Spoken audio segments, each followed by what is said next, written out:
fareis para vós outros ídolos, nem vos levantareis imagem de escultura, nem coluna, nem poreis pedra com figuras na vossa terra, para vos inclinares a ela. Porque eu sou o Senhor vosso Deus.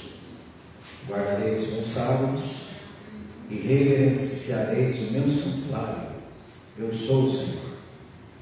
Se andardes nos meus estatutos, guardardes os meus mandamentos e os cumprirdes, então eu vos darei as vossas chuvas a seu tempo, e a terra dará a sua messe, e a árvore do campo o seu fruto.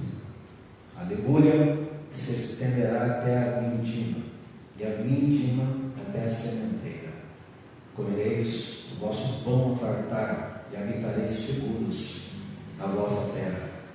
Estabelecerei paz na terra. Deitar-vos-eis, e não haverá quem vos espante. Farei cessar os animais nocivos da terra, e pela vossa terra não passará espada. Perseguireis os vossos inimigos, e cairão espada diante de vós. 5 de vós perseguirão a 100, e 100 entre vós perseguirão a 10.000, e os vossos inimigos cairão espada diante de vós. Para vós outros olharei, e vos farei fecundos, e vos multiplicarei, e confirmarei a minha aliança convosco. Comereis o velho da colheita anterior, e para dar lugar ao novo, tirareis fora o velho. Porei meu tabernáculo no meio de vós, e a minha alma não vos aborrecerá. Andarei entre vós e serei o vosso Deus, e vós sereis o meu povo. Eu sou o Senhor vosso Deus, que vos tirei da terra do Egito, para que não fosseis seus escravos. Quebrei os timões do vosso jugo, e vos fiz andar eretos. Mas, se me não ouvirdes e não cumprirdes todos esses mandamentos, e rejeitardes os meus estatutos, e a vossa alma se aborrecer dos meus juízos, a ponto de não cumprir todos os meus mandamentos e violardes a minha aliança, então eu vos farei isto: porei sobre vós terror, a tísica e a febre ardente, que fazem desaparecer o lustre dos olhos e definhar a vida, e semeareis de balde a vossa semente, porque os vossos inimigos a comerão. Voltar-me-ei contra vós outros, e sereis feridos diante de vossos inimigos, os que vos aborrecerem, assim odiar-se-ão de vós, e fugireis sem ninguém vos perseguir. Se ainda assim com isto não me ouvirdes, tornarei a castigar-vos 7 vezes mais, por causa dos vossos pecados. Amém. Eu vou iniciar hoje uma campanha de 12 domingos.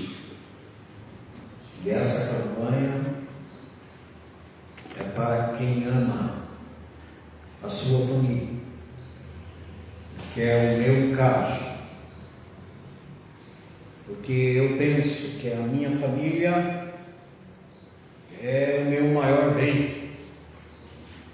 É aquilo que Deus me concedeu por sua bondade, por sua misericórdia, por sua graça e amor.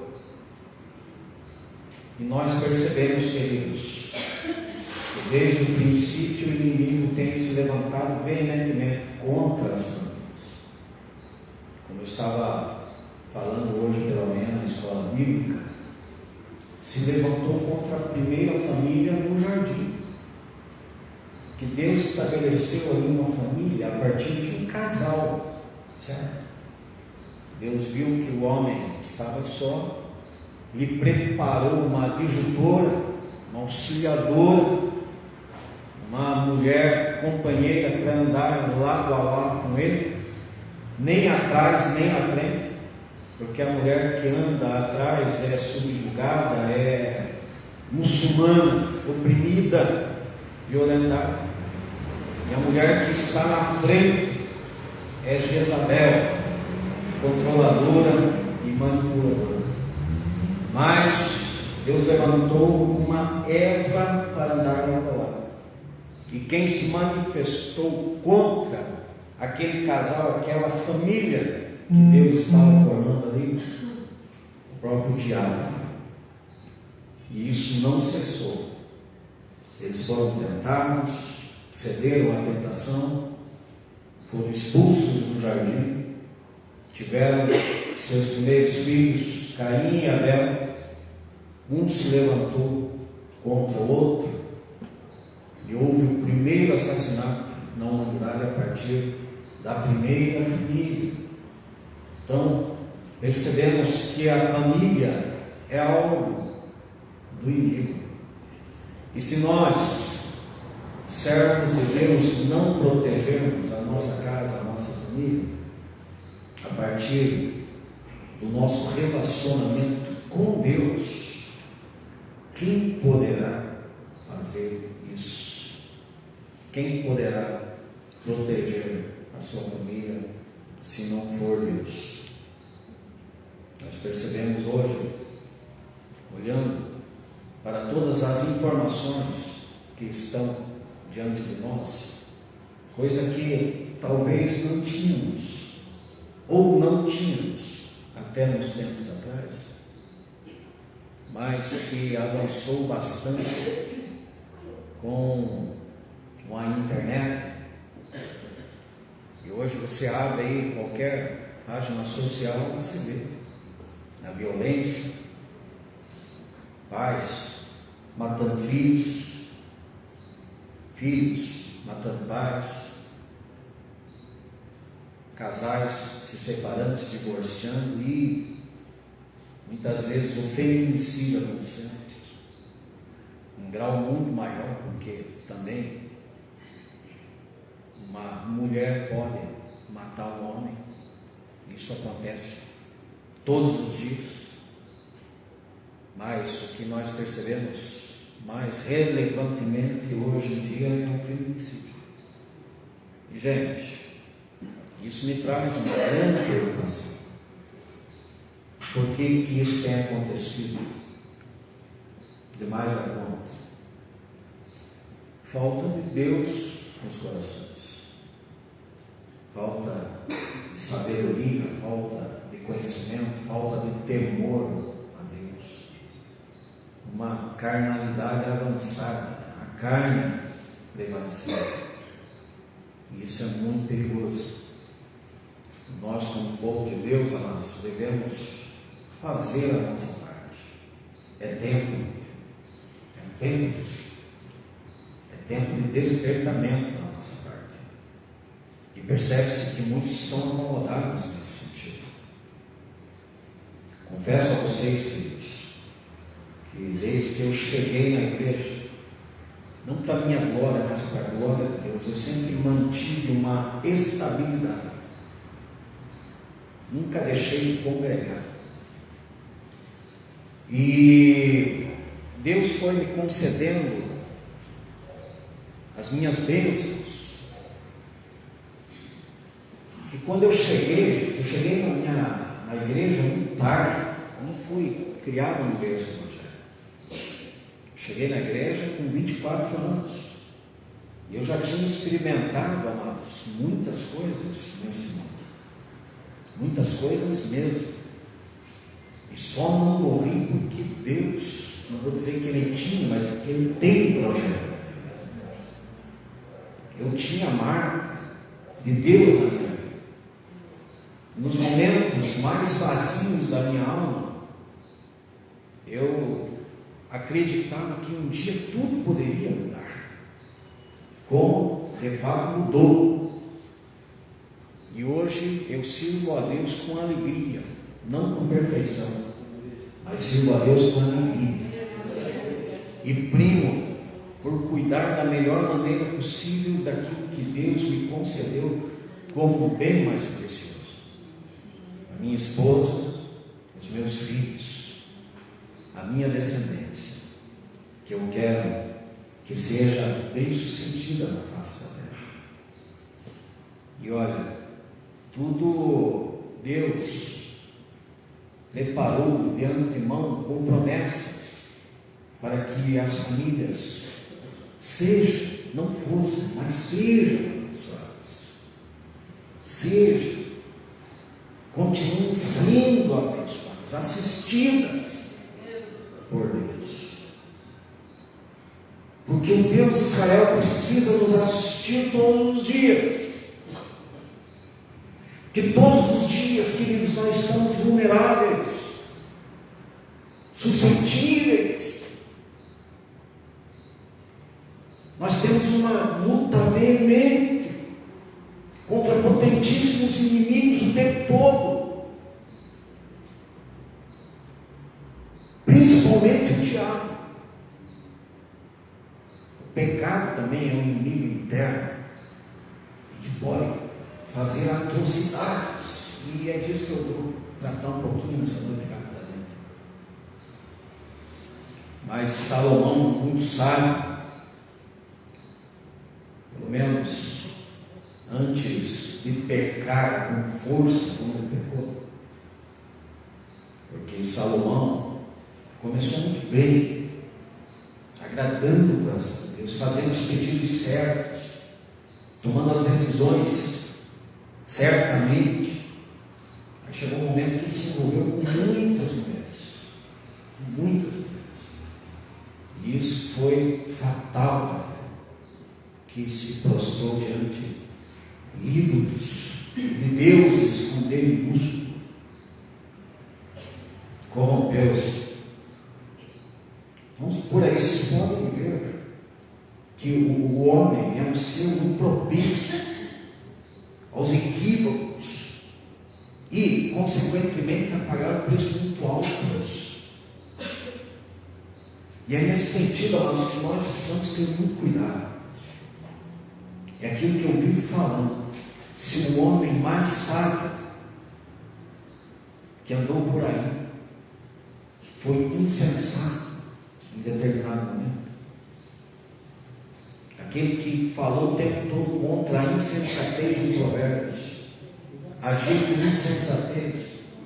Quem é você para pensar que de repente não pode agir com insensatez em determinado momento e comprometer-se a partir disso? Se o homem mais manso da terra irou-se e pecou Moisés, quem somos nós? Quem somos nós para acharmos que não podemos também irarmos e pecarmos com força? Paulo falou: irai-vos, mas não pequeis.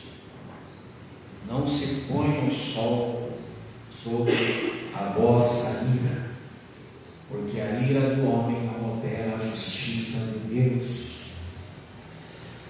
Aquele pai, diante daquela situação, não sabemos o contexto, sabemos muito superficialmente o que aconteceu lá, não sabemos qual foi o histórico que levou àquela tragédia, onde um homem mata duas crianças, num processo de fuga, que não aguentava mais a situação, chegou no seu limite.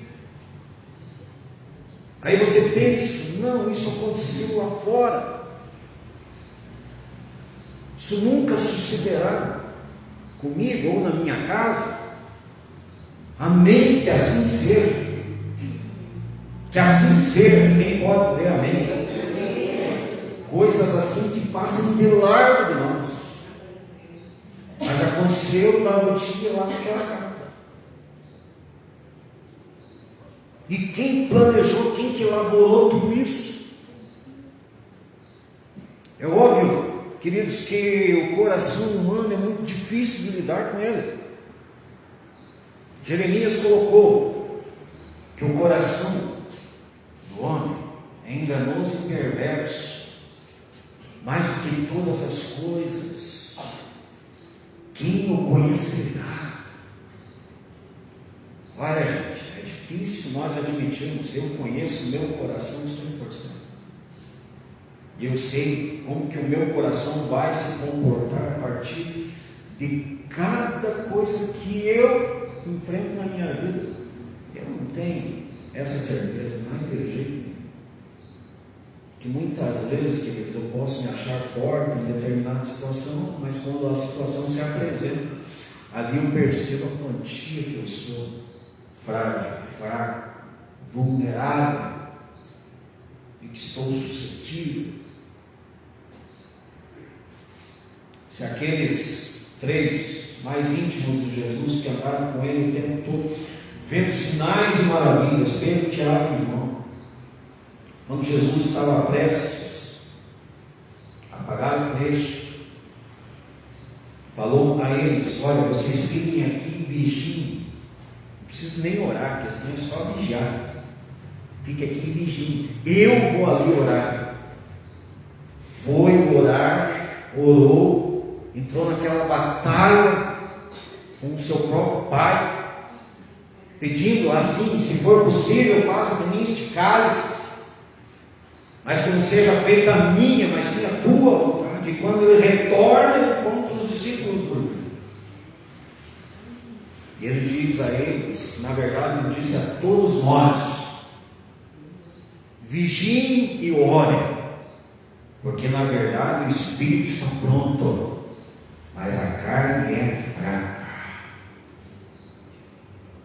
Você acha que você tem 100% de domínio sobre a tua carne? Você é participante de uma família, mas como que está você no teu relacionamento com a tua carne, com o teu coração? Davi, podemos dizer que Davi foi um verdadeiro adorador, e Deus procura esses que o adorem em espírito e em verdade, como foi mencionado hoje aqui. Deus procura os verdadeiros adoradores que o adorem em espírito e em verdade. Eu penso que Davi foi um adorador, um verdadeiro adorador.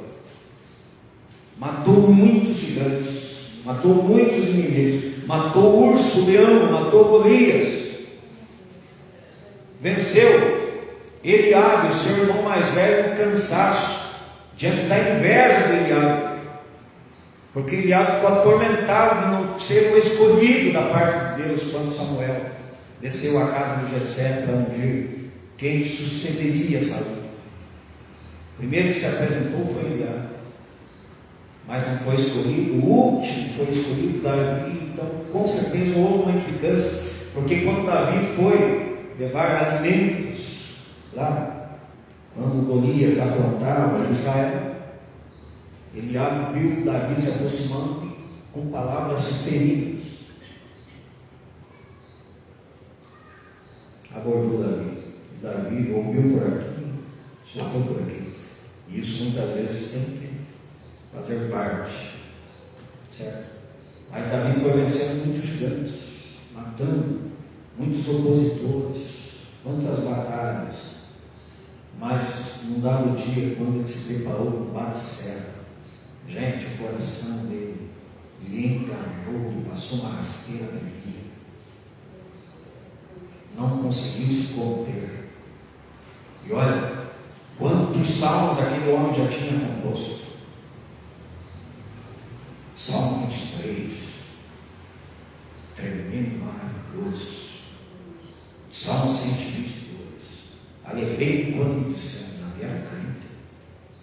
Alegrei-me quando me disseram, vamos à casa do Senhor. Salmo 27, verso 4. Uma coisa eu peço ao Senhor e eu buscarei, que eu possa habitar na casa do Senhor todos os dias da minha vida, para contemplar a sua formosura e aprender o seu santuário. Davi era crente, mas não dava mentira. Ele olhou para uma mulher casada, não conseguiu se conter, se relacionou com ela, foi o mentor intelectual da morte do marido dela, e a maldição veio sobre a sua casa. E o profeta se manifestou, dizendo assim: aquilo que você fez escondido, alguém dos seus vai fazer em cima dos telhados. A espada nunca mais apagará na tua casa. E Davi já tinha um crente. Quem está livre? Quando Jesus falou assim, vigiem e orem, o Espírito está pronto, mas a carne é fraca. Ele não estava falando com pessoas de Israel, se tratando ali do Antigo Testamento. Ele estava falando do Novo Testamento. Ele estava falando com a sua igreja. E o coração do homem continua sendo enganoso e perverso. Não adianta, Jesus já pagou o preço. Mas você sabe muito bem como é o teu coração no dia a dia. Se as misericórdias do Senhor não fossem as causas de nós sermos consumidos, nós já teríamos sido. Ainda bem que o nosso Deus é um Deus misericordioso.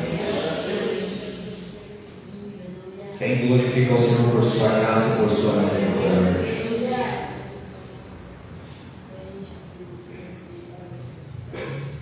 Quando se trata da minha família, queridos, eu preciso dar o máximo de mim. Preciso vigiar, preciso orar, preciso cuidar, preciso me submeter a Deus.